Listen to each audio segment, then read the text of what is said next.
Welcome, everyone. My name is Jamie Costa. My pronouns are she, her, hers, and I am the Gallery Experience Associate at the Los Angeles Municipal Art Gallery. We're thrilled to present today's program with Pantoja Abareshi in conjunction with their solo exhibition, Tender Calamities, which is on view now at lamag.org through April 22nd. Before I introduce Pantoja, I have a few housekeeping bits. Please make sure your microphone is muted during the speaker's presentation. We'll have a few minutes toward the end of the program for a Q&A, so please enter your questions in the chat box, or if you feel comfortable and would like to take yourself off mute and ask Pantoja your question directly, you may do so at that time. As a reminder, the program is being recorded so that it can be made available on LAMAG's website at a later date.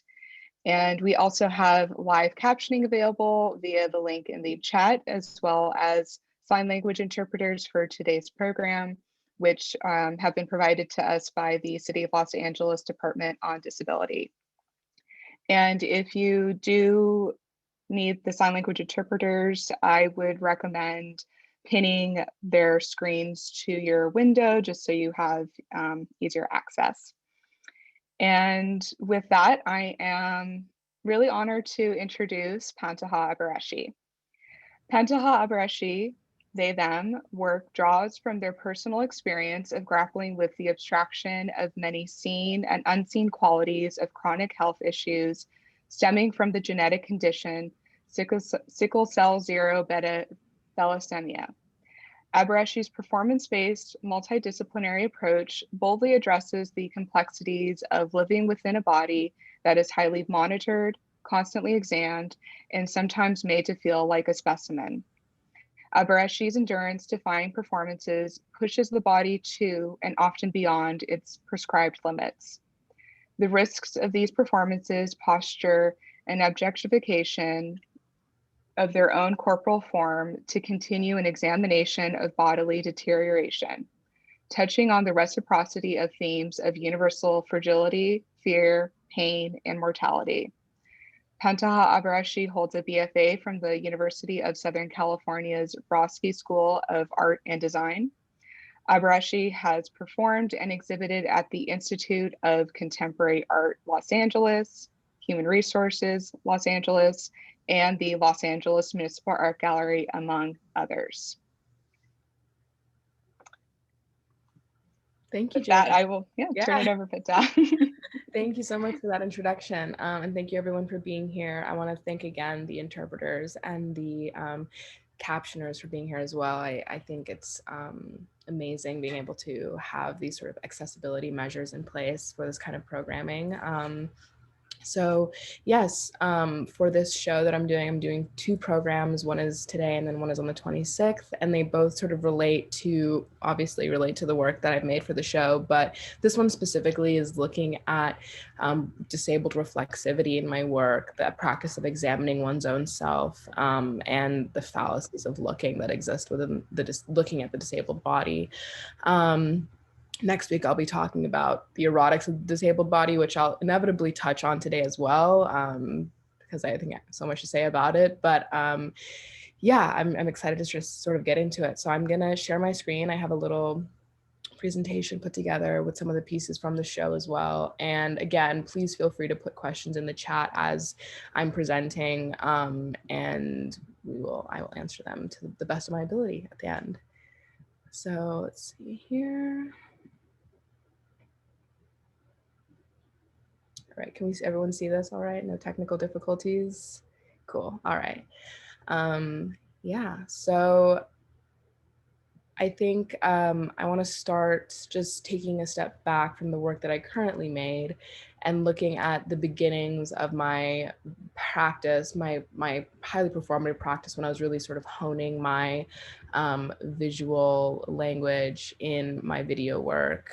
And I turned to highly performative work, bodily work, really out of a great need to articulate myself with tools that felt really appropriate to what I was talking about. What I was talking about were these themes of powerlessness and being medically examined, and that sort of the dynamics between bodies and hierarchies of power that were so implicit, so unspoken, so complicated, and everything that sort of brought up within myself.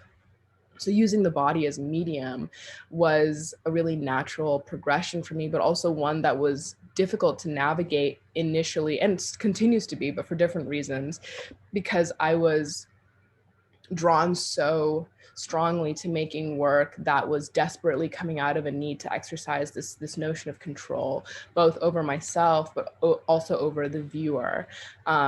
Understanding that there is this ongoing interaction between the able body and the disabled body, whether both parties are aware of it or not. One party is aware of it, the other party isn't aware of it. And so I really was striving to sort of create work that both catalyzed and captured that dynamic. And all of my work started from a very sort of like didactic, emotional place, heavily driven by specific experiences, and to very specific memories, very specific moments that I was striving to sort of dissect and then refract and sort of communicate through the work.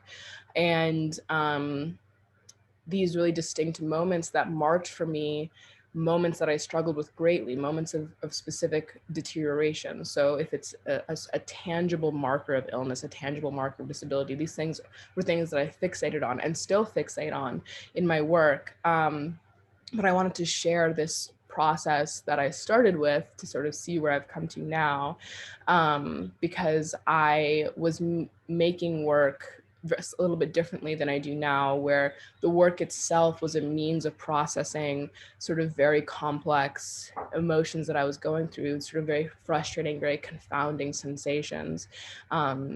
So the process of the fabrication of the performance, of the editing of the video, the composition of the sound, all of that was a form of catharsis that then sort of resulted in an end piece.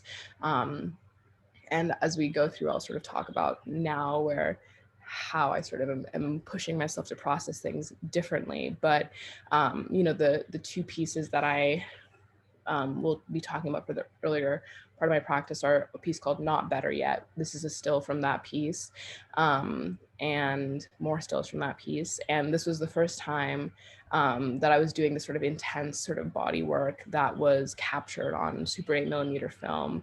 And I think, this piece now I have a lot more appreciation for it than I did originally, I think. But it's really embedded with these very sort of literal translations of my experience in the hospital, meaning, you see my medical record number here. In the audio composition for the work, you hear a recording that I took while I was in the hospital of a doctor speaking to me, a nurse talking to me, a doctor examining me, all of these things sort of being used and materialized.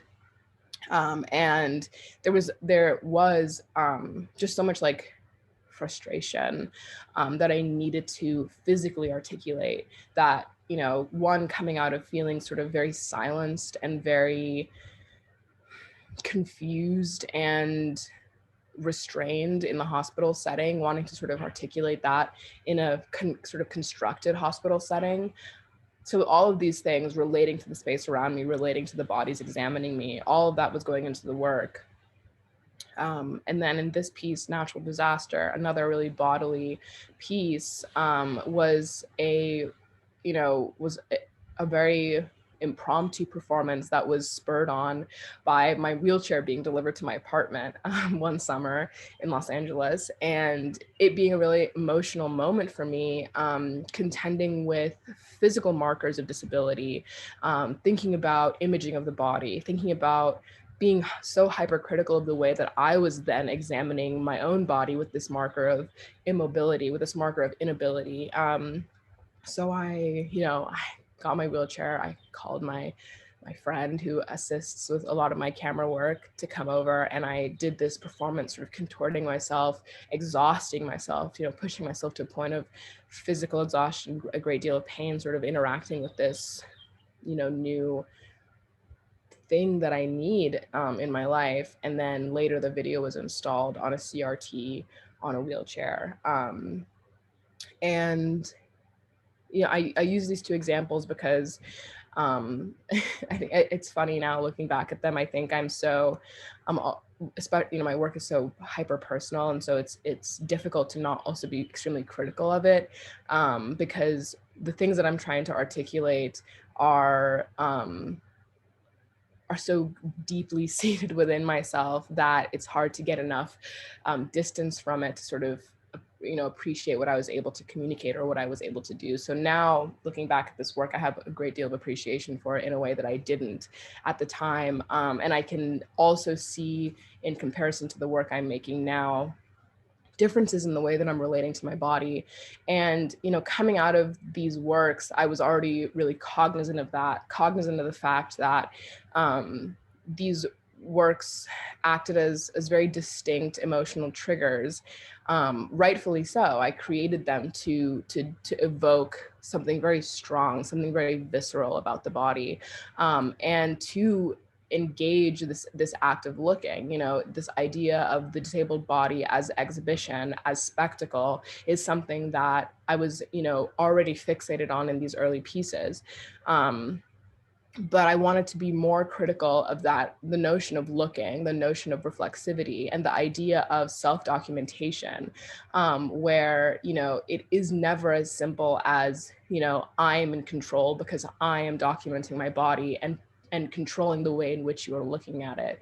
And so it's about for me, it's about breaking down those relationships between me looking at myself, me looking at someone else looking at me, them looking at me, all these relationships that start happening when you are creating sort of manifestations of the disabled body that are meant to be exhibited, that then parallel sort of like the like instances of looking that occur sort of outside of the realm of looking at an art piece, where you are really aware of then the relationships that exist between the able body and the disabled body. How are you translating that to art in a way that captures like the heavy nuance of that? And I don't have I'm not going to be able to answer that question for you guys today, so I'm sorry if that's sorry to like spoil it, but all of these questions are what I was going into this new body of work thinking about. And so I wanted to first sort of share some of the early process notes that I was making, thinking about this, really thinking about mechanization as well, thinking about not only the disabled body as something that is at the subject of being seen, but within that, what are the mechanics that are operating? Thinking about appendages and corporeality and the way we define anatomy, what our relationship is to that. For me personally, contending with the sort of humanist versus post-humanist idea of the natural body, what it means to exist in something that is organic, what a whole, complete body is, what the sort of ableist standard of a body is that demands for a body to be so biological in a way that is unattainable for anyone, but specifically for people who are marked with illness and disability, in a way that they're constantly having to face the way that their bodies cannot adhere to this standard that is set. And so a lot of the work that I was doing was, in preparation for this, was really thinking about abstracting the definition of a body in a way where I'm able to sort of concede and confront the fact that the sort of malfunctions within my body are hyperbiological, so not any less biological than an able-bodied biological function, but also that these sort of inorganic appendages that I'm so reliant on, crutches, canes, walkers, wheelchairs, all of those can be abstracted as well and compacted into the body in a way that barriers between organic and inorganic are broken down, to sort of view the body more as something that is fully constructed. All of its appendages, whether biological or not, are what construct it. Its ability is constructed, all of these things. So really breaking all of that down and thinking about the ways in which, prosthesis sort of function in relationship to the body, and that sort of leading into the work that I will be showing you. But that it's, you know, we think about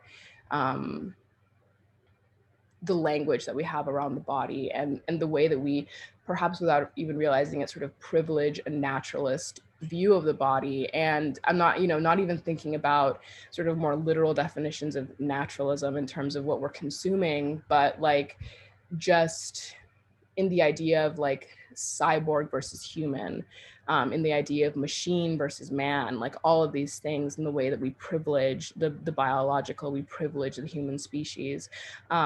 It's interesting because we also hold ourselves to an ability that is completely unattainable without reliance on technology and mechanization. So it became larger than just sort of like a crip theory, disability theory examination of the body, into more of a like, you know, examining cyborg futurities, you know, feminism, every function of the body being dissected from, you know, the expectations we have pertaining to gender in the body, reproduction, the way a body functions in space, the way a body functions in the way it is able to move through space, exist in space, all of these things, really breaking that down.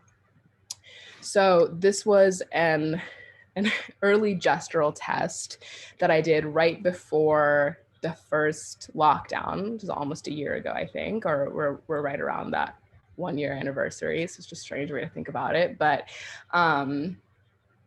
doing this test, these tests that I do before making a piece, these sort of like gestures where I sort of experiment, one, to sort of like feel out my own ability, to sort of see what shapes I can make with my body, what strokes I can make. But here, you know, really pushing materiality and pushing this sort of breaking down between like physical appendage, like,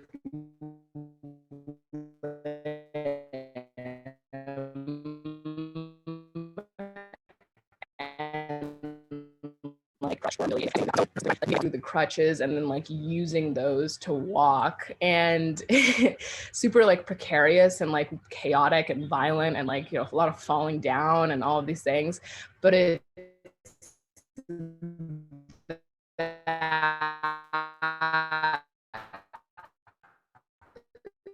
you know, that not knowing how to navigate using crutches as limbs, but also the actual, you know, having my arms and legs be in pain and actually having difficulty walking and moving because of that as well. And then those two things sort of, you know, coming to a head and aggravating each other. So it's like a leveling of like this like naive sort of like stumbling through relearning how to move, relearning how to walk, all of these things. Like a leveling of ability where it isn't that I'm unable to walk because I have pain, or I'm unable to walk because I'm, you know, forcing myself to use crutches as my limbs. It's this like leveling of that to a place where inability is this more abstract thing that I'm navigating as a whole. It isn't because of one particular thing, inorganic or organic, one source of it in that way.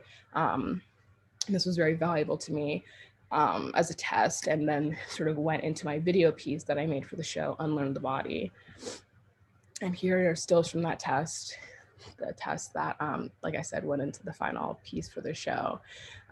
These are like, I don't know what I'm gonna do with these, this 8mm footage, I have it on my hard drive somewhere, who knows, but I think being able to do this really helped in terms of articulating gesturally what I was trying to do, because, you know, I in the earlier pieces I just showed you, Not Better Yet and Natural Disaster, there was the practice I was employing of self-documentation there situated my body as the body of the artist, and like, you know, whatever, like, you know, artist as subject. And, you know, there wasn't any sort of removal or criticality, or as much as I wanted within that.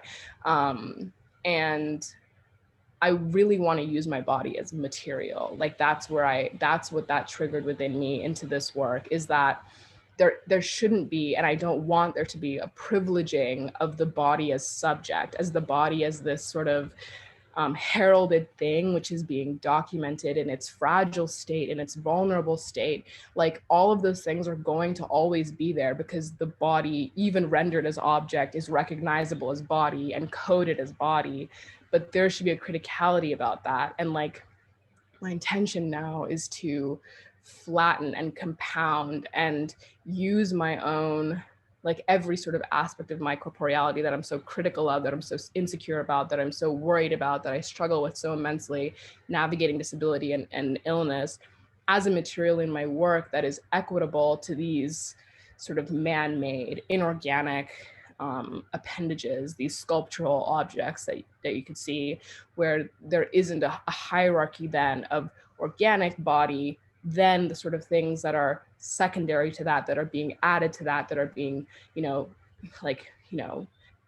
constructed around that, where it all becomes one sort of mass thing, body and, material leveled into one. And I'm very cognizant, again, as I said, that I have to be, again, critical within that what does it mean to render a body as material, objectifying one's own body, and the complications of auto objectification and the sort of being hypercritical of gazes that are then enacted on the body. And I'll get into all of that, but I just want to say, going into this exercise, that was something I was and still am very, very cognizant of, and wanted to have a great deal of intentionality around.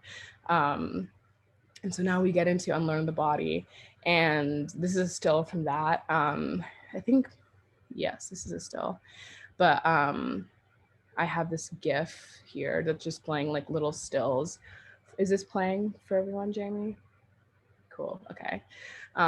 Yeah, so here it's this Unlearn the Body is this, this unlearning of the body in 6 acts. And it's this performance interacting with, I guess you could say, with these mobility aids and these forms of restraint and constriction. And it's this breaking down of inability, examination of fragility in a way that is not, there was no intention to sort of put a lens on that without it first being like highly objectifying in a way that is, a pure examination of a body that is being supplemented by other bodily appendages to sort of create its ability to do these things. And it's interesting for me because I take these like mobility aids and do sort of like ridiculously like acrobatic, they're not ridiculous in how acrobatic they are, but it's like ridiculous the way I, attempt to manipulate them and manipulate my body around them, because it's futile in many regards. Like I'm unable to achieve what I'm trying to do, but also it's this sort of, like surface level misuse of these mobility aids. I'm not using them as they're intended to. And I think that for me is important, that I'm able to have that relationship between my body and these things, because it's, my work always sort of comes back to malfunction and the idea that there's an impossibility in the idea of adhering to these sort of functions of the body, these functions of mobility.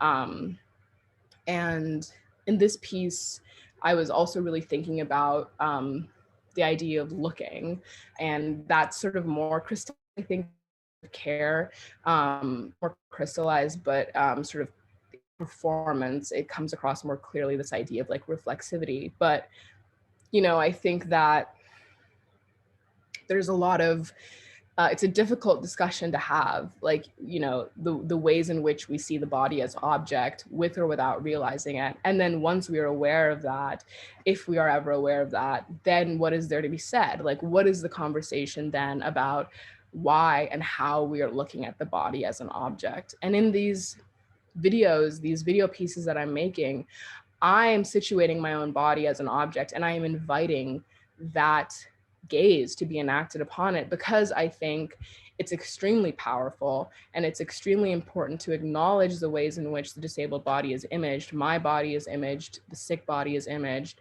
but to also sort of call into question, you know, why we are so uncomfortable around that, and why we, you know, like what are the body politics of objectification, and like what is the like pre-existing language that is given to us to talk about objectification that we are using, and like when is it time to break out of that in order to more closely examine our relationship to the bodies which we are objectifying, and like what is our relationship then to disability and illness, and what does it say about our own feelings about our own body in the way that we are interacting with a body that is proposing itself as an object? Why does that make us uncomfortable? You know, are we uncomfortable because we feel guilty about objectifying a body, or is it because, you know, perhaps it says something more about our relationship to our own corporeal form? Again, not a question I have an answer to, but a discussion that I'm always very eager to have around my work, because I think I've gotten such a wide range of reactions to it. And another thing that I want to talk about in is, you know, sexualization and sensualization, which again, I'll talk about more next week. But I think that act of looking is important because, you know, like what is it about a hyper vulnerable, immobilized, you know, restrained body that is making a spectacle of its own weakness, that is proposing itself to be defunct, that invites sensualization and sexualization and eroticizing gaze? And then what are the sort of complications and taboos within that? You know, why is it that we can only see a disabled body as a fetish object, devoid of any sort of control or power, malleable at the hands of an able-bodied gaze, but not as something that is like emancipated in its own control, in its own command of its sensuality and sexuality, in the command of its own imaging, and, you know, it, you know, and all of that. And so vulnerability ties really in a really complicated way to both infantilization and hypersexualization. And I think that I'm very, as I've made more and more work and I've discussed this with more and more people, I've become very aware of that, to a point that I'm making work about it now. Because when I showed Natural Disaster for the first time, I was very shocked to have people sort of asking me about whether or not it's intended to be sexual, whether or not it's intended to be read as erotic. And that was shocking to me, because I could not believe that a video of me, you know, writhing in pain, sort of like writhing in not only physical pain, but the sort of like emotional pain that I was, the emotional distress that I was in over this situation, and capturing that could be read as erotic or sexualized. And it's like, I'm not going to say that that was naive. I think that it's definitely extremely complex. And I was, that's what I mean when I say I wanted to have imbue so much more complex criticality on my part into it, because it's never as simple, as I said, as me documenting my body and presenting it to be seen. You know, the relationship is unfortunately never that simple between the viewer and the subject which it is looking at, especially when it is a subject that is, you know, contending with these more complex themes of pain and illness and deterioration. So there is that awareness within this work. And I think that the sound composition for Unlearn the Body is also important to me, because it's, for those who have heard it, it's less, how do I say this? It's less intense or less grating maybe than some of my previous sound compositions. I think, you know, some of my, in a video that I made called For Parts, for instance, or Natural Disaster and Not Better Yet. Oh, Natural Disaster is actually silent, but Not Better Yet has this, it's very, you know, it's like it consumes you. It's like very layered. There's a lot going on. There's violence within the audio that you're listening to. You're seeing these things. It's like a sensory overload intentionally, but I wanted to unlearn the body to be stripped down and to be, again, this more sort of like procedural unlearning of the body, one that is so intentional and is not chaotic, is not sort of this, you know, like the way that it's unfurling and the way that it's sort of like disintegrating is highly intentional. Like I wanted, as opposed to the performances Seen and Not Better Yet, where it was so improvised, rightfully so, but also so fueled and charged by this emotion in the moment. Here, this is, you know, these gestures are so slow, and they're even more painful in that way, because, you know, I'm pushing my body even more to exercise this control that it doesn't have. It's like a debt of control. Like I exercise the control in the moment, and then I pay the price in pain and exhaustion later on after it. But Unlearn the Body doesn't follow any sort of rhythm that crescendos and then disintegrates, or crescendos at the end and then leaves you in this sort of like raw, high strung moment. Yeah, it's a very sort of even keel of the body simply going through these rote steps almost. And that is important in this sort of intentional act of materializing and objectifying the body that I'm trying to do, where the work isn't catalyzed by something highly personal and highly bodily in that way. So that's all that was, that's all, everything that was going into this work.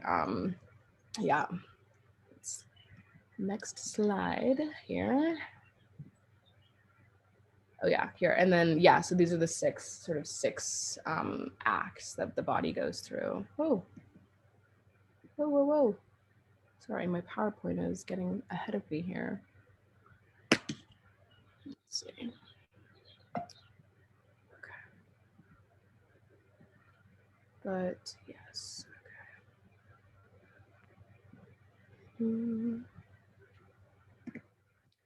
So now I'm going to move on to Methods of Care, which is the second video piece that's a part of the show.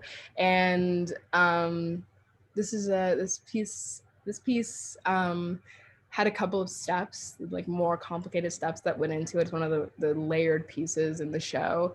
And the actual piece that you see, the video piece, is a performance that's captured that involves this sort of projection being done. And the projection is on an old Kodak carousel projector using these 35mm slides that I made with footage and visuals, these sort of like red slides with words, graphics on them that I made, and then visuals from a performance that I filmed. And so here are the slides, me showing you them.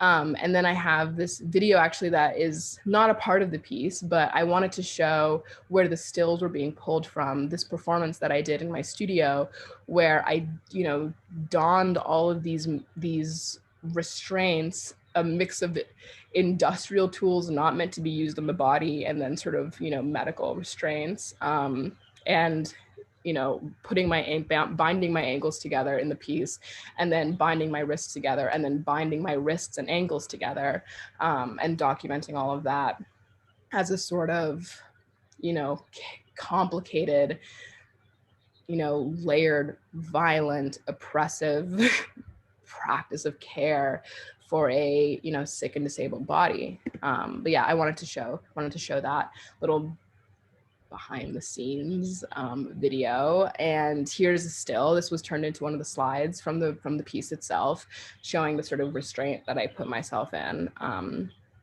And the final piece here is another little GIF of all the slides. Whoa, again, my PowerPoint getting ahead of me.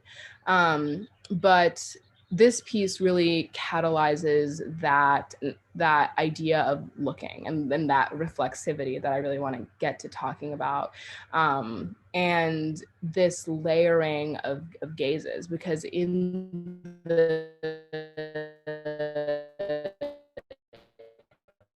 the video, it's presentation. I'm giving this, or the body, which is me, is sort of cycling through these images that are proposing this highly restraining practice of care. And it's a method of care that requires stripping the body of its control, stripping the sick, disabled thing of its autonomy for its own good. And so it's the viewer on their computer, on whatever they're looking at the video on, looking at this body, looking at itself. And so it's that layering that I wanted to achieve here, because it's also this sort of antiquated form of education. You think about these technologies that I'm using in my work, Super 8mm, VHS, and here, this Kodak carousel that has such a distinct noise and a distinct sound. That sort of sound of flipping through the projector is very evocative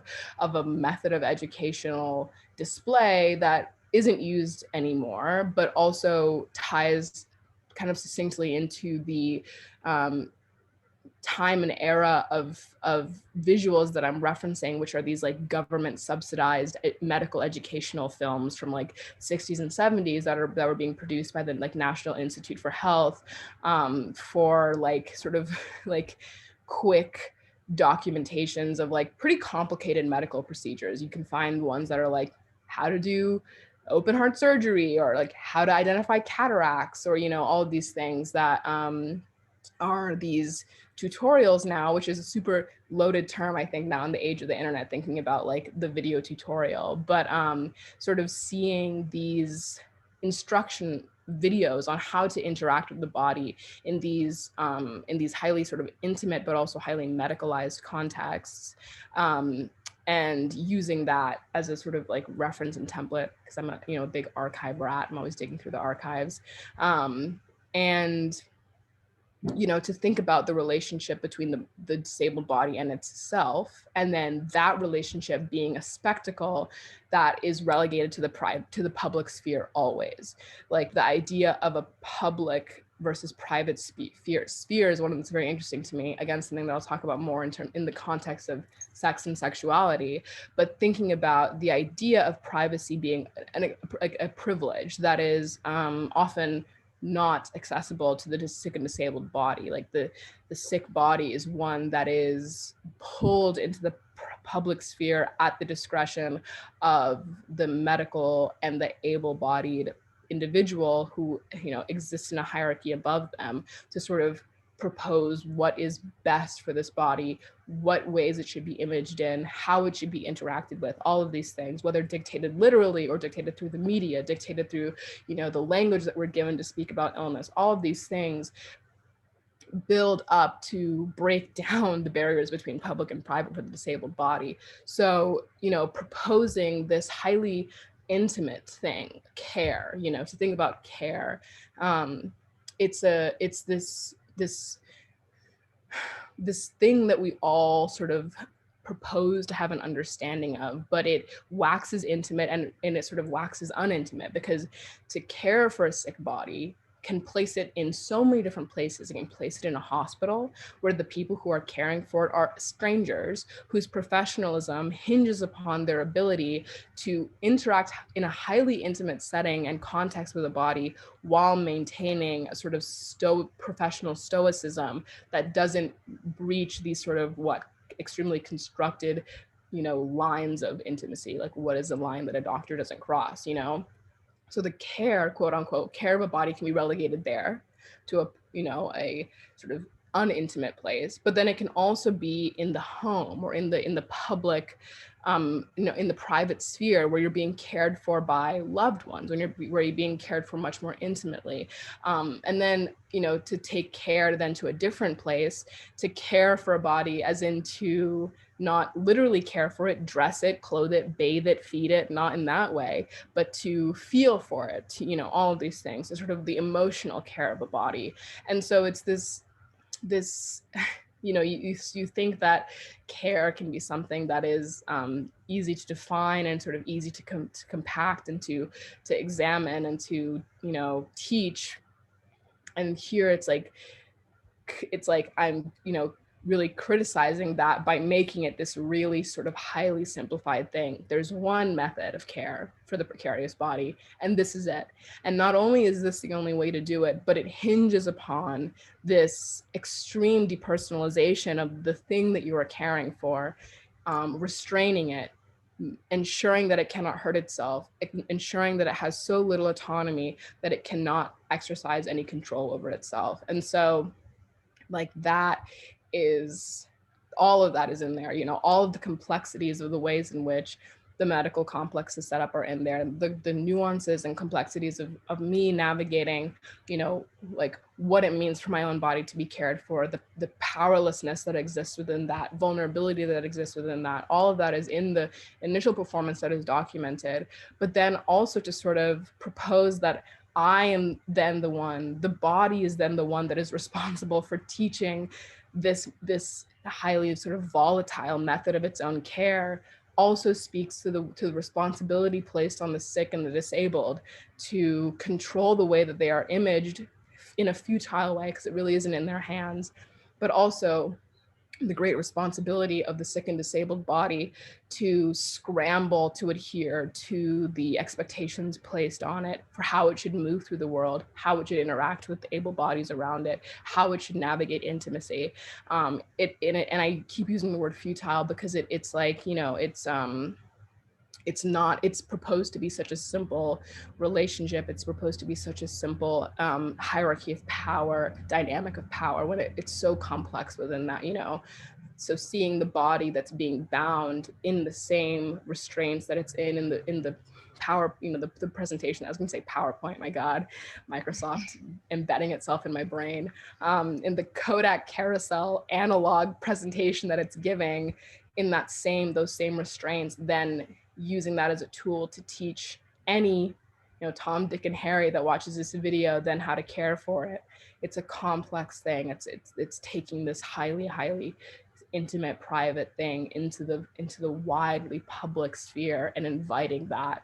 And so it is about that looking. It is about making the viewer think, like, what is being asked of me now? Like, I'm being told these things. What is the responsibility being placed onto me and how I'm then, interacting with this body? And so, yeah, so, I made this piece specifically to live digitally for the exhibition. But, this is also a performance that I hope will happen live at some point, where I'm able to sort of become this body that's in the presentation and give this sort of clicking presentation all the way through. And it is like a tedious video. Like, I am highly aware it's a like 5-minute long video of like, you're just watching like a presentation be like clicked through. And that's another thing that I was conscious of, that idea that what does the viewer expect when they're looking at a video? What, to be entertained, I suppose, or to get something from it, that there's a transactionality within that. There's an entertainment quality within that is often expected. And it's not that I, went into this saying, I'm going to like intentionally withhold that, take that. It's not that, but it's the sort of act of creating something that is tedious and that is not perhaps enjoyable to watch, and that is not enjoyable to watch because it's overwhelming or a sensory overload, but because it's so easy to walk away from. And like, thinking about the way we interact with artworks and the way that we interact with pieces in a museum. Do you sit and watch a video piece in a museum all the way through? Do you wait for it to loop through again so you can watch the part that you missed? Like, how are we interacting with work that is highly personal, but that is also, it's completely in the hands of the viewer how much they want to interact with that. You can click into this video, you can watch 5 seconds of it, you can say, okay, I'm going to scrub forward and see what happens, 10 seconds in, 40 seconds in, whatever, and then you can click off before the video even finishes. And I have no control over that. And that is a good thing, because it speaks so heavily to the ways in which we are also interacting with marginalized bodies.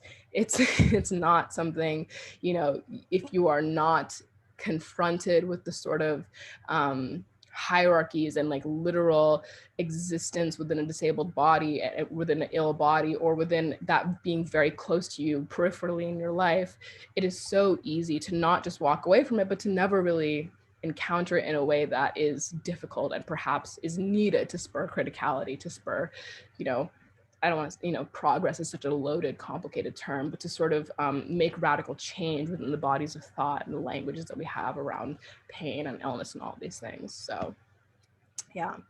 And so, you know, this is all that abandonment of self, really. It's that push within myself to do the immense sort of emotional work that is you know, catharsis that doesn't have an end before, in the sort of conceptualizing of it. And so where you were seeing me working through emotions in natural disaster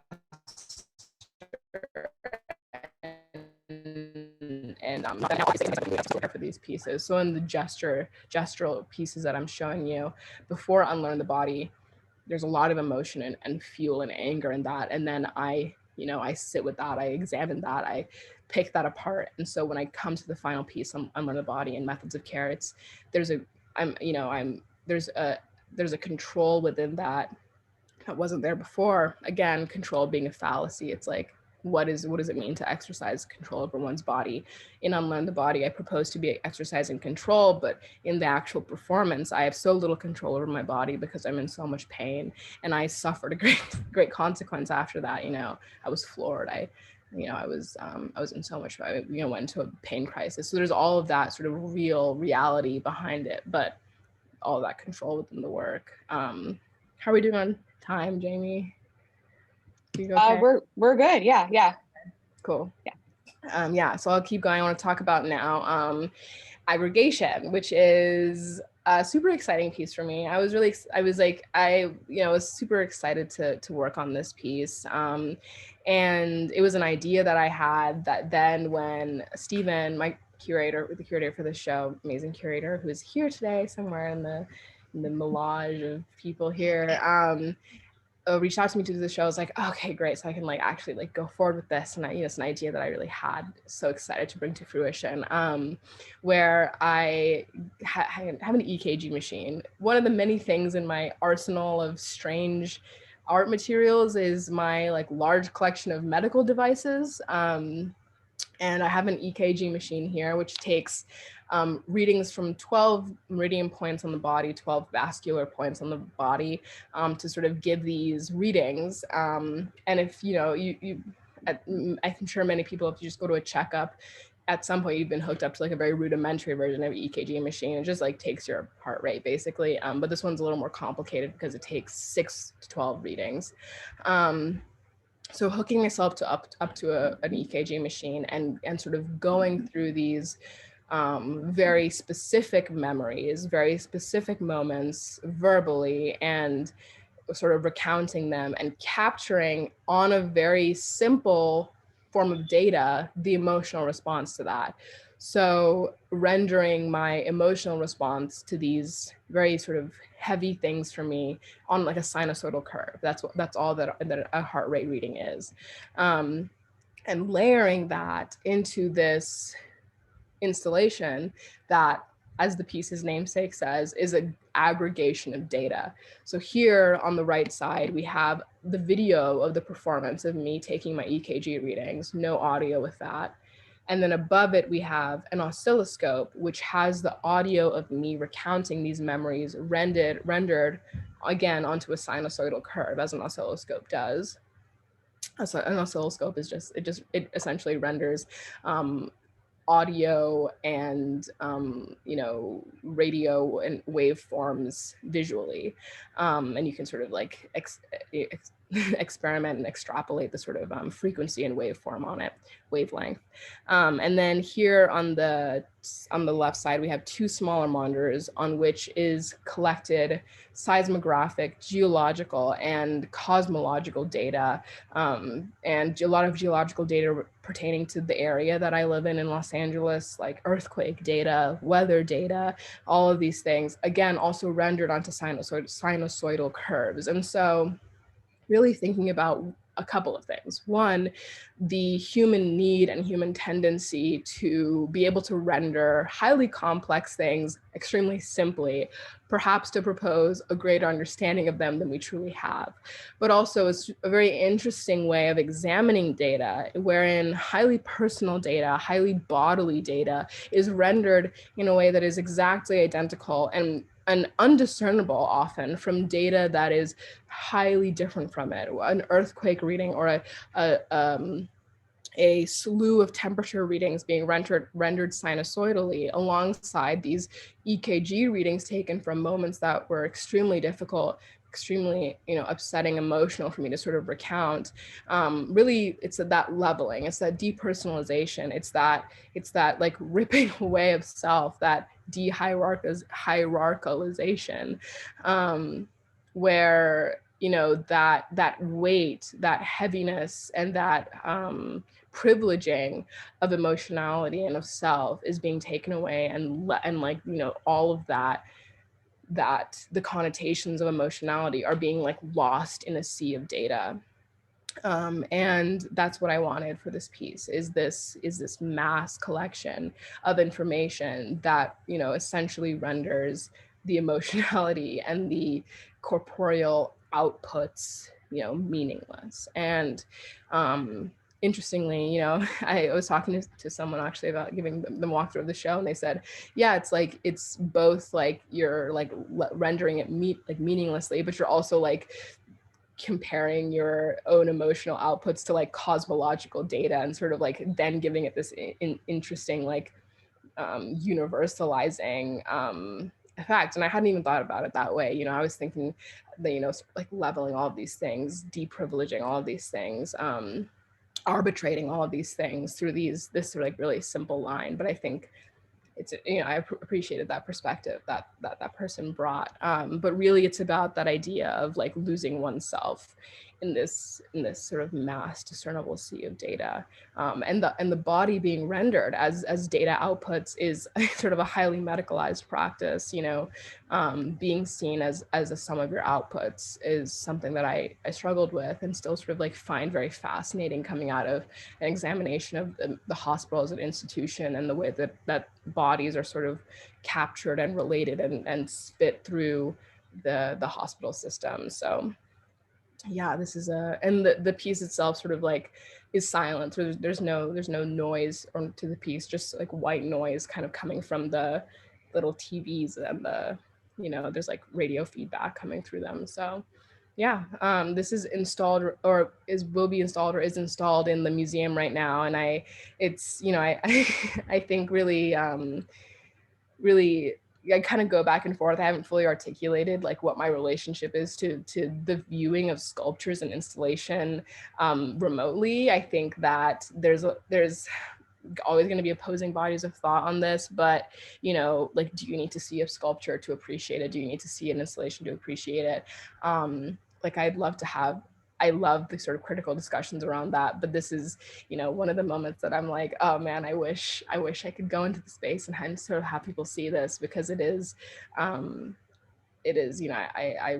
so, it makes me so happy to have been able to make this piece for this show. And so I'm glad that people can experience it even remotely. But yeah, that's all the sort of thought that went into that. There's a lot just always behind my head with all of this. So I'm so glad to be able to share it with everyone as well.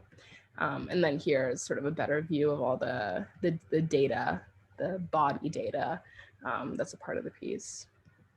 And then last but not least, I want to talk about new artifacts, this is install shots from LAMAG. This is a series of sculptures that I made, 11 sculptures.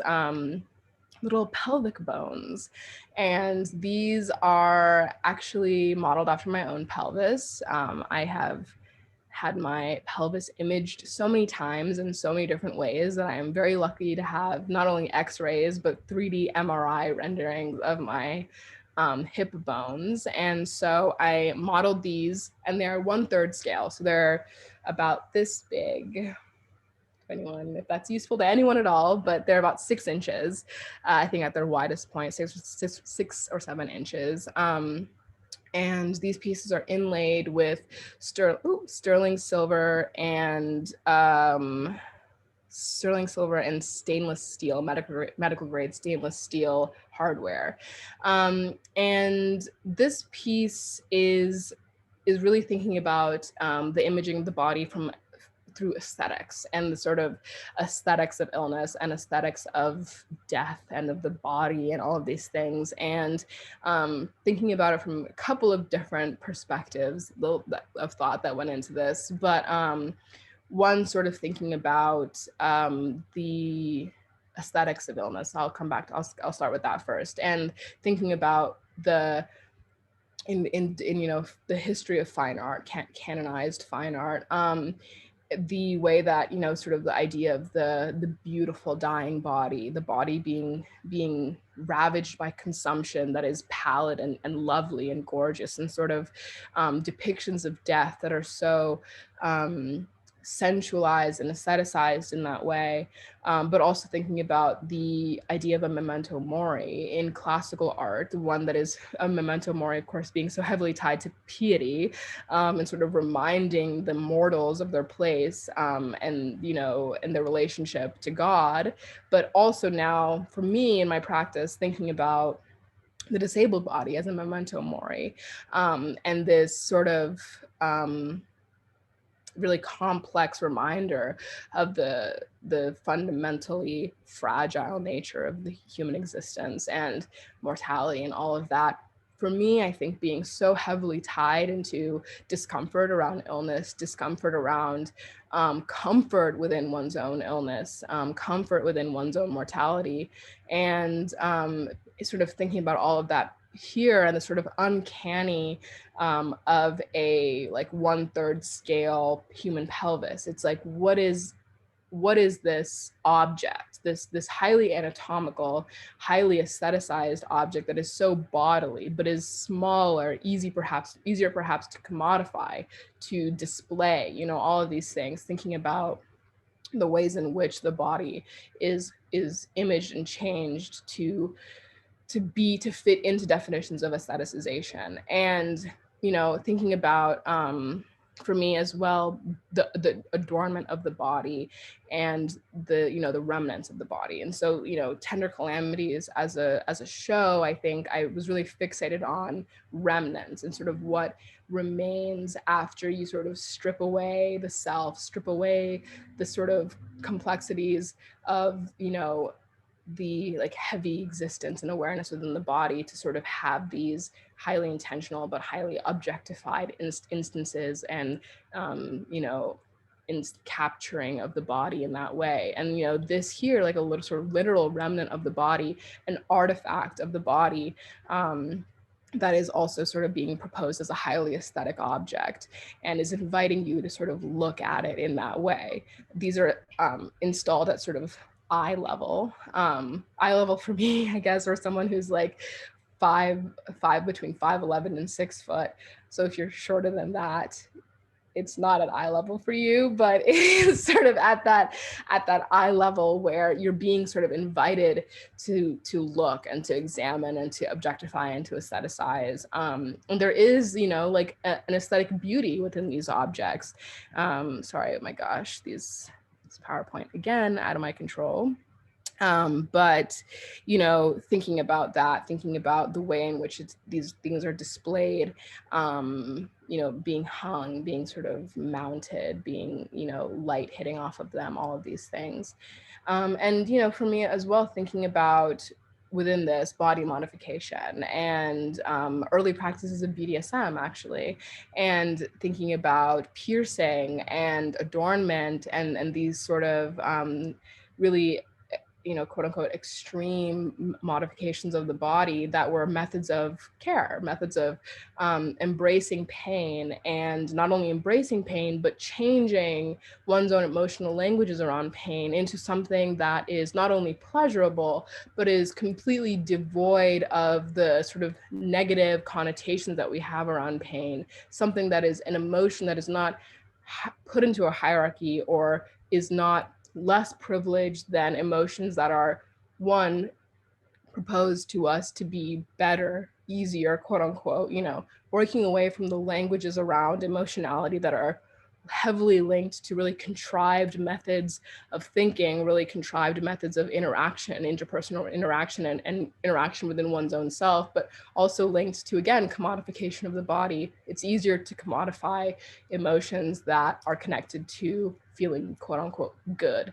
Pain is really hard to commodify, and thus really hard to feel without feeling as though you're feeling something that you shouldn't be. And so thinking about pain sort of being captured through that way, through the lens of BDSM as a care practice, the parallels, interesting parallels between the BDSM methodologies of imaging the body and imaging pain to now contemporary practices within crip theory of thinking about pain, and interesting parallels between BDSM and the hospital, all of these things being put again into this highly aestheticized object, thinking about the body as a material, as something that is highly commodified, and the way that disability sort of factors into that relationship as well.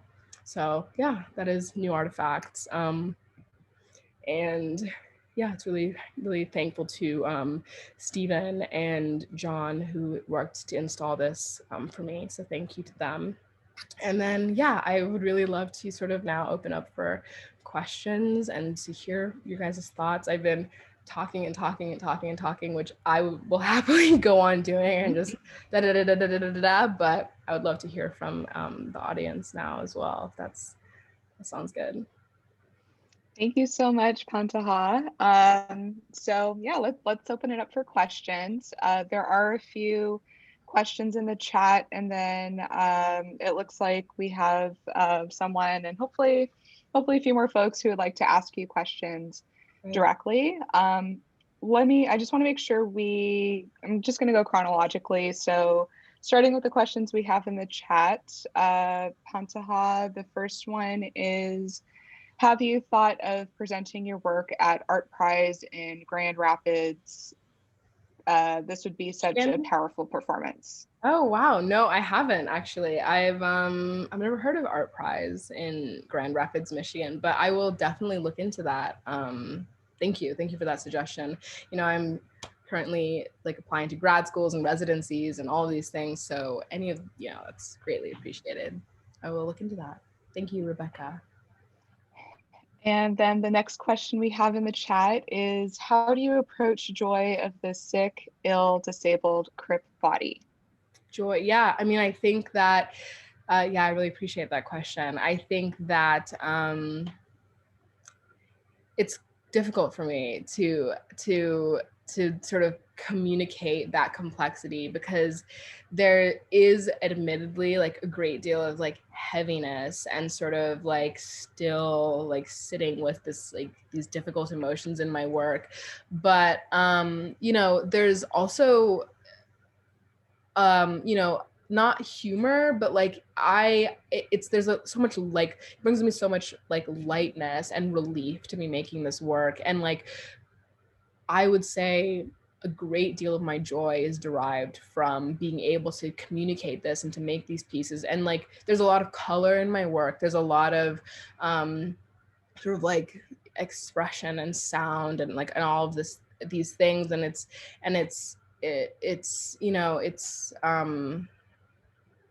complicated because I think joy within illness and joy within disability is difficult to discuss and difficult to explain, because it's so linked to suffering and to pain and all of these things.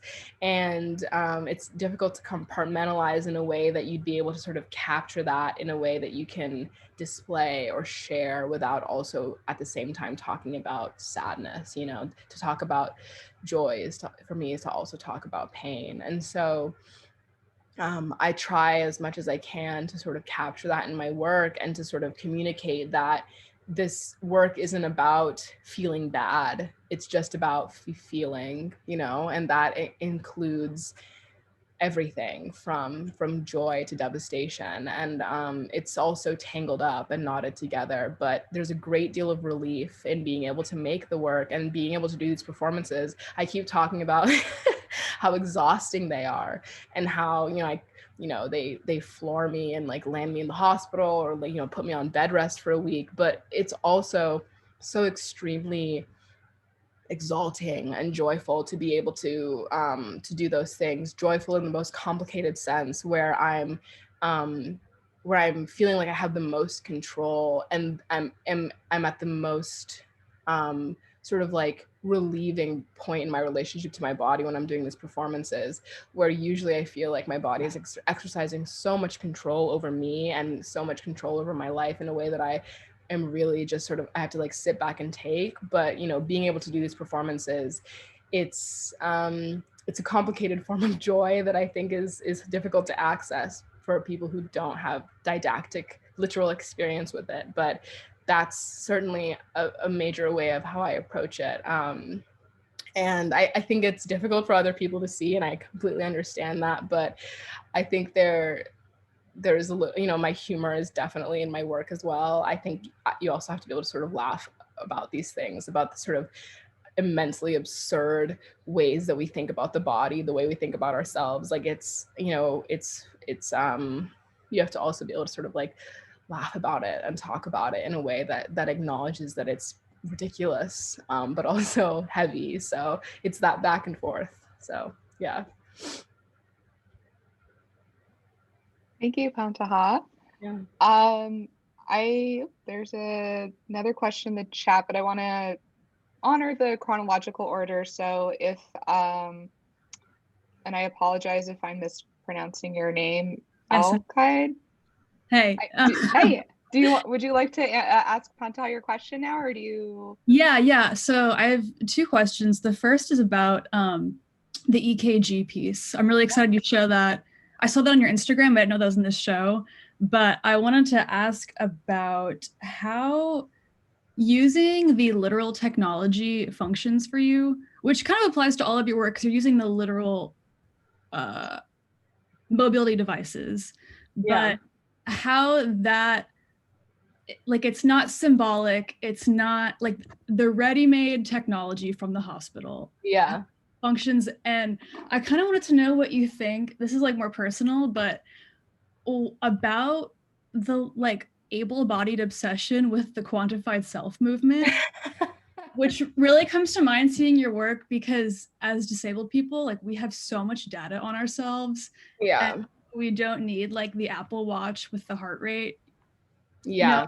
So I wonder what you think of that. And then also about the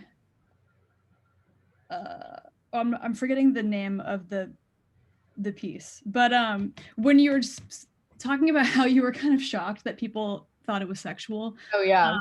I was gonna tell you, I was thinking before you said that, like watching the stills, they're so not that, but I was thinking they look so much like abject pinups, kind of.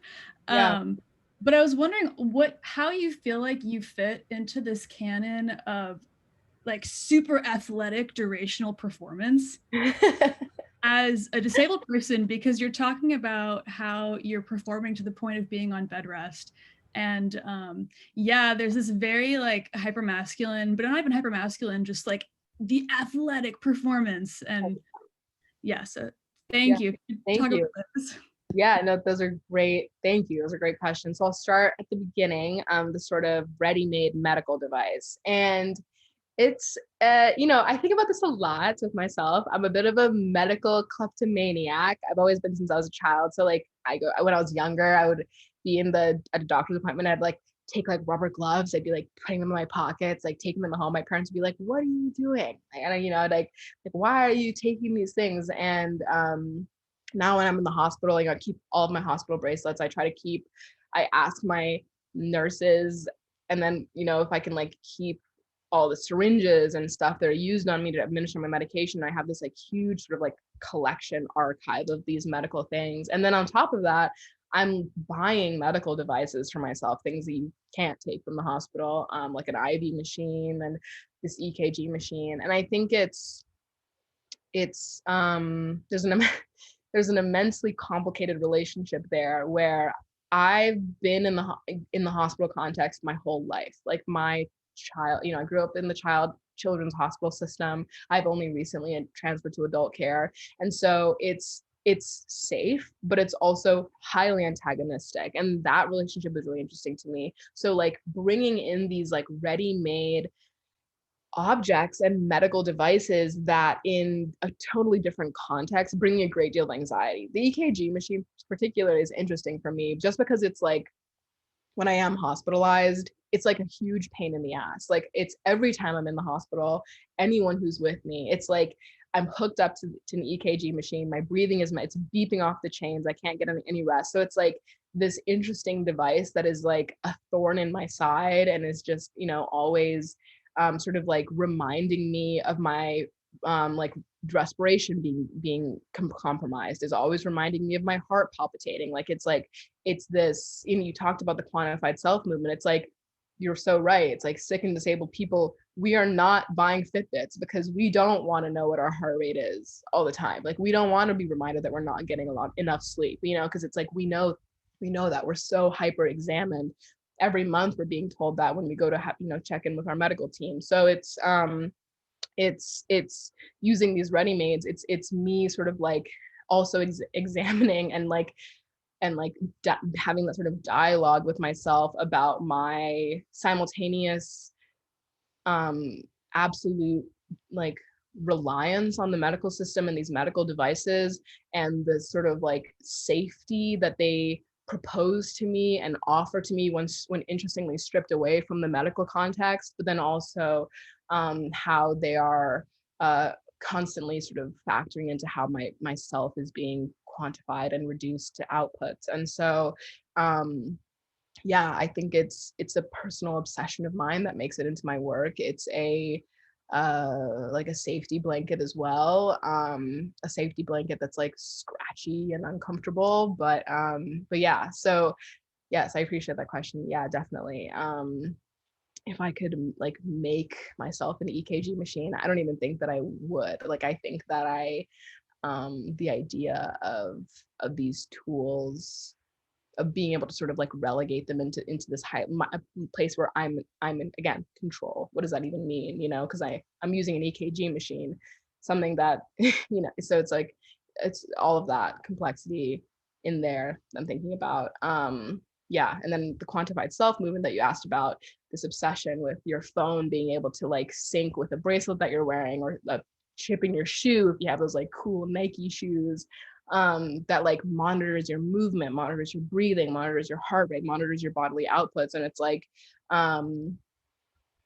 that's not that's nothing that I want anything of. Like I said, I have so much of that already.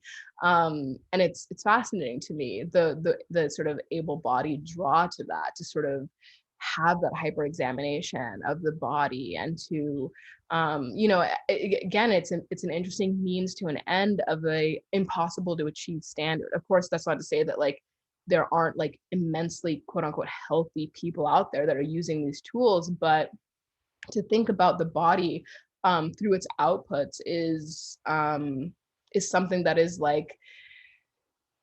easier done when you are adhering to a standard of health that isn't being put under a microscopic lens, and that isn't being dissected, and that isn't being sort of like dictated as malfunctioning. And I can't speak to, I mean, I understand the desire to monitor yourself in order to better your health, of course, but it's complicated for me to, talking with my loved ones about this too. It's like sometimes I don't want to know. I don't want to know, because I am going to be reminded eventually. So it's like that difficult, like choosing a moment of ignorance just for my own sanity, because it's inevitable that I'm going to have to confront you know, the statistics of my health that are not favorable being, you know, and being sort of like presented to me that way through a medical context. So I think that's really interesting. But I also, on the other hand, you know, I say all of this, but then I'm doing performances where I'm hooking myself up to an EKG machine. So it's like, it's never, with me, it's like all of these things, I will not let myself be comfortable. It's in my work, and whatever that means about myself, you know, I'm open to interpretations, fine. But there's always that, like, I don't want to know, but I have to do it. I have to put myself in that uncomfortable position. So yeah, that's a great question. The idea of quantified self, it's very fascinating to me. I'm just like, couldn't be me having that on my phone, you know, all the time. But and then the last question that you asked, oh right, about about the endurance performance and the idea of the, like, that hyper masculine, that performance, like the male performance artists doing these like exhausting durational performances, and like I'm aware of that history. I think it's hilarious, and I also think that it really contributes to like the conceptual inaccessibility of performance art, because you have like you know, you have these performance artists that were creating these super intense and perhaps you know, intentionally inaccessible artworks, like, you know, like I don't want to like I'm gonna start like throwing names out, but it's like when I was first sort of like critically learning about performance art, the names that were being thrown around were not ones that I was resonating with, or that, you know, the sort of bodily work, like you see Bastian Adder sort of like heavily referenced in this sort of like exhaustive performance work. And like, I think it's funny, I'm so flattered that you say that, like in this body of like athletic durational performance art, because I feel like every time I do these videos, it's just this like pathetic like body flopping around, sort of trying to do something that it can't. That's what it feels like. But the reality is that it is exhaustive, I guess, and it is durational. And I guess the answer to the question is like, I don't see myself in that sphere, but thank you for putting me there. It's very kind of you. But I also think it's important that I am so honest with myself and in the work that like every piece that I make marks a deterioration. And that's difficult for me as like a person, you know, looking at the artwork. It's difficult for me. I talk about this often with the people around me, people I care about, people who care about me. It's like when I'm in pain and I'm struggling to just like function on a day-to-day basis, it's hard because I can look back at the pieces that I've made and say, I can't like do that anymore. Like I don't have that ability anymore. And it's this really interesting thing, because it's not like that ability would have not been lost had I not documented it and turned it into an art piece. But now I'm creating these markers of my own ability that capture that. And so it's this like, this give and this take, you know. So even within that sort of, as you know, this sort of like durational, exhausting performativity, there is also a deterioration. And whether that's perceivable to people looking at the work or not, it's there, you know, like in Unlearn the Body, in doing those performances behind the scenes, I was being so immensely hard on myself, because I would capture a gesture and I would say, you know, 6 months ago I would have been able to do what I was just trying to do, and I just can't anymore. Like I cannot, you know.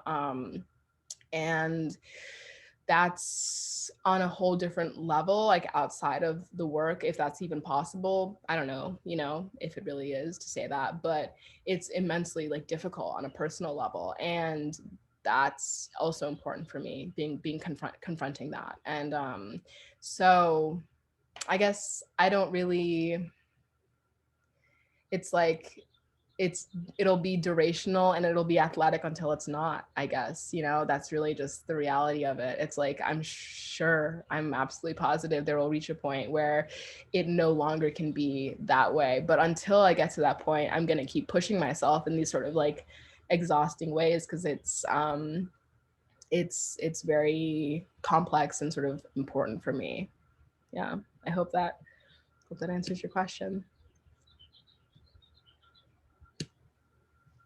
Thank you so much, Pantaha. We have two more questions in the chat, which I'll read out, and then I just want to make sure we respect everyone's time.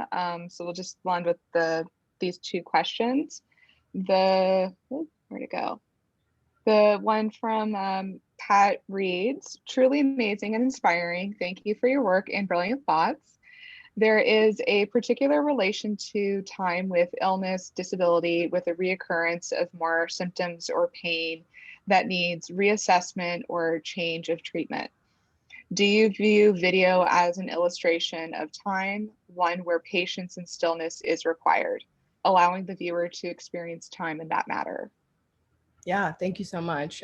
Yes, definitely, I do. I mean, time is a complicated thing. It's a complicated little thing that we've made up for ourselves here, but also, you know, it really forces a linear perspective on things like bodily deterioration or like the way a body functions, where it's so much more difficult to not look at it as in a straight line, even in the language I'm using, where I'm like 6 months from now, I won't be able to do da da da da, because it's like I'm placing myself on that sort of linear trajectory. And so it's like being critical of that while also functioning within it is difficult. But yes, definitely creating these pieces, like I said, with method of care, where it's like asking someone to like sit for 5 minutes and experience that, it can be difficult. And it can be difficult, one, because of the ways we are just set up to sort of engage with media that is presented to us, but also because in the ways in which we're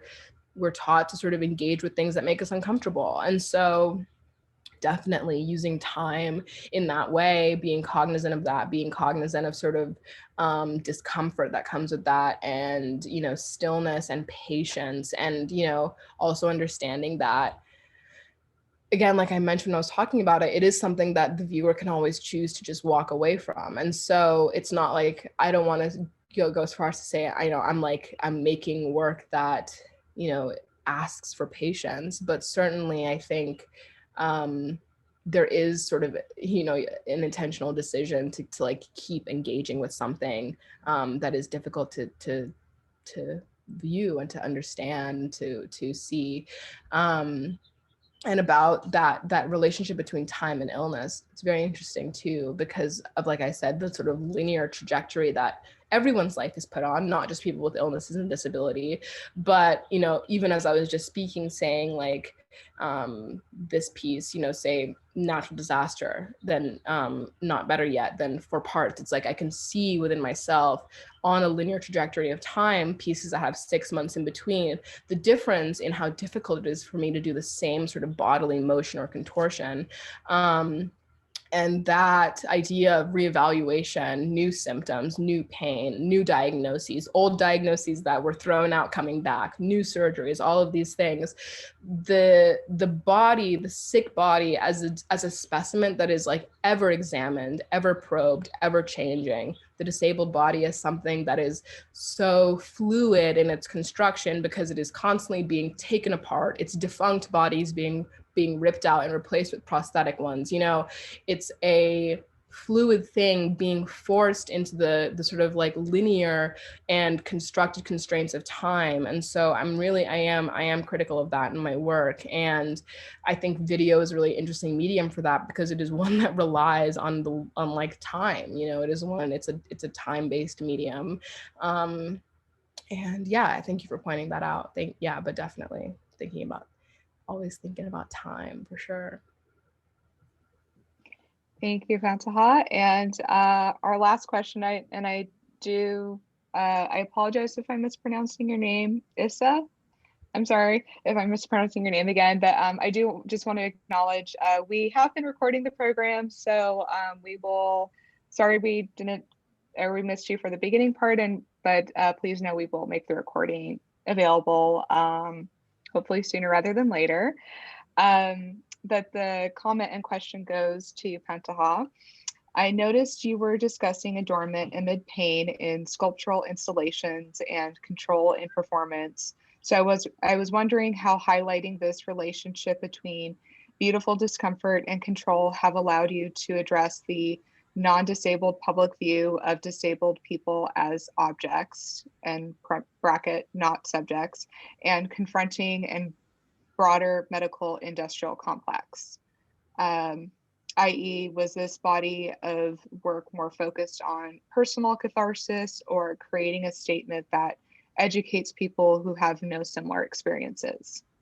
Thank you. Yeah. I think, well, I'll start with the sort of question that you posed, or the statement you made about the relationship between the public, able-bodied public, and the disabled body, and the sort of aestheticization, beautiful discomfort, like you said, and that relationship to illness as something that is a spectacle that is alluring to witness in a context being controlled by an able-bodied gaze, which is why we have so many ridiculous films with sick and disabled protagonists that are really oppressive, actually, in the narratives that they're constructing. Sorry, John Green, but Fault in Our Stars was a mess, thinking about aestheticization of illness, thinking about Shape of Water. These are the two that I always bring up because they make me very angry, but you think about the ways in which the public is set up to view and to talk about sickness and disability subconsciously. It's not as if people are aware of the gaze that they are enacting on sickness and disability, but it's being taught to us from a young age, from the idioms we are being taught, the metaphors that we are being taught in our speeches that rely on the desecration of the sick and disabled body for the purpose of making grand and hyperbolic statement. And then, of course, how, like I said, disability is represented through film, through metaphor.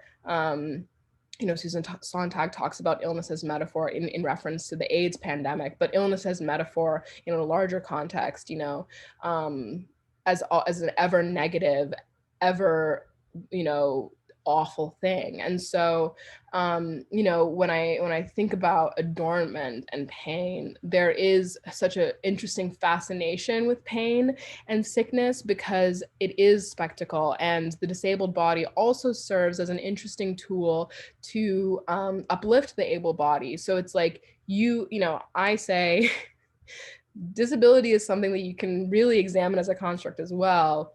Everyone is disabled, no one is disabled, because illness and disability are not the sick and disabled population aren't a insular bunch that exists separate from the able-bodied population. Illness and disability are inevitable to everyone because the body is always going to deteriorate. And so examining illness and disability as something that is extremely compartmentalized over here is something that you can aestheticize, something that you can make a spectacle out of, something that you can look at, something that you can watch a movie about. It allows the able body to relegate themselves to a space where they are untouchable by illness and disability. It's something that someone else is suffering, something that I can feel pity and shame and complex emotions about, but I don't then have to sort of apply to myself because I'm looking at this sick and disabled body, not this sick and disabled body. And so I think that in my work, I really hope to sort of break down those barriers, but also, to, like you said, bring in the idea of the medical complex and the role that plays. There's such an implicit trust in the hospital as an institution. Thankfully, in the past decade, in the past 5 to 10 years, I say there's been a really intense criticality around the institution as a colonial space, as a cultural space, all of these things. But the hospital has interestingly sort of been outside of that criticality because there's this implicit trust in the scientific method and process now, which is very important. And I'm not saying that shouldn't be there, but the way in which science dictates how the sick and disabled body should be treated, how it should be physically dealt with, how it should be touched, how it should be thought about, the relegation of sickness and disability to the institution that has only recently really started being critically examined and changed from within. all of those things are difficult to examine because there isn't a pre-existing infrastructure of criticality around the hospital as an institution of power, just as vitally in need of criticism as, say, the academic institution, you know? All of these things are coming from colonial foundations. These institutions are rooted in that as well. And so, you know, my relationship to the medical complex is one that is always going to be immensely complicated because I'm entrenched in it from birth. I've been entrenched in it, and so my criticality will always be tinged by that, by me criticizing it and then returning to it, criticizing it, returning to it, criticizing it from within, returning. You know, so it's like a cycle that's always going to be happening. And so, you know, I hope that sort of answers that question. But in terms of what this body of work was focused on, I wouldn't say it was for of personal catharsis or for creating a statement that educates. I think it was really an exercise in sort of this depersonalized capturing of the objectified body through a way that lays out these methods of looking as a way that can be sort of like approached and dissected, and where you are inserting yourself into a gaze without realizing it and suddenly made aware of it. All of these things really playing with that idea, and, you know, understanding that it is an installation that was going to be viewed digitally as well. So, you know, thinking about methods of care as a video layered in that way, all of these things. So I think all of my work is personal catharsis. Like, I've spoken and I've spoken and I've spoken this whole time about abandonment of self, about objectification, about stripping away the personal. But I also think it's really important that I acknowledge that I fail to do that in many cases as well, because there's a sort of impossibility in that at the end of the day to truly strip myself from my work, because my work is about my body. And even though I'm making my body an object, I am living within that object. It's like, so I look back at aggregation, or I look back at Unlearn the Body, and I say, oh, I can see where, even without realizing it, I put this pain in there that I was feeling without even realizing it. Just slipped in. I didn't even, you know. And so that's really fascinating as well in terms of thinking about catharsis always making its way into the work, and that's always going to be something I'm thinking about. But I think the statement that I make through my work, I, in all honesty, like, I'm never really thinking about my work as an educational tool when I'm making it. I think that the discussion and the criticality that I want to foster after I've made the work is really where the education sort of comes in, using it as a foundation for that. But yeah, that's really what I sort of set out to do with this body of work. Thank you. Thank you so much, Pantaha. Just on behalf of the gallery, thank you for joining us, everyone, and just really massive thank you to Pantaha for your time and for sharing the really inspiring work that you're doing. And we're proud to work with you and showing this work and having these conversations and these programs. I did include the link earlier in the chat. If you have not had the opportunity to experience Tender Calamities, please do so. Again, the exhibition will be on view at lamag.org through the April 22nd. And we hope you join us again next Friday for Pantaha's second program called The Erotic Abject, Confronting the Taboo Sexualization of the Disabled Body.